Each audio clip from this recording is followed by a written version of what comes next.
The news has been lying to you! Anyways, in the past few elections, the way American society talks about politics has become increasingly toxic and way over-dramatized. As a way of coping with these arguments and just trying to get the whole process over with already, many popular news outlets have been putting out surveys asking Americans who they'll be voting for once election day comes around. And a lot of these surveys do display believable results, but how do we know if they're accurate? When looking at a poll, there are a lot of variables going on that need to be questioned. The primary one being demographics. For example, if a news anchor went to a Trump rally and asked everyone there who they're voting for, the results would likely make it look like Trump was winning by a landslide, when in reality that likely isn't the case. And the same situation could happen the other way around with, say, Kamala Harris.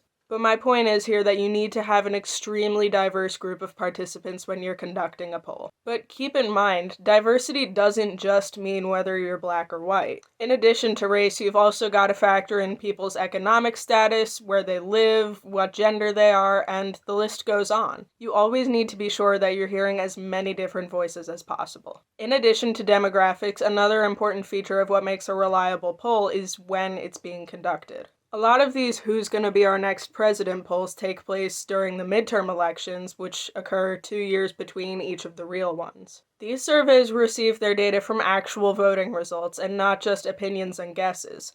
But yet, somehow they tend to be the least accurate polls of all. Why that is that not as many people vote during midterm elections, since they don't really contribute as much to the state of our government compared to the actual ones. A lot of voters just don't see it as something necessary to spend their time doing. And another important factor to keep in mind is the math that's being done. Even the smartest of people make mistakes sometimes, so there's always the slight chance that the data you're looking at could be miscalculated. Always make sure to check for footnotes at the end of an article to see if they mention any mistakes that have been made, as well as whether they've been patched up or not. So, as you can see, when people tend to get impatient about this stuff, they'll do almost anything they can to try and get a glimpse into the future. But at the end of the day, the only way to really do that is to simply wait and see the official results once they come out.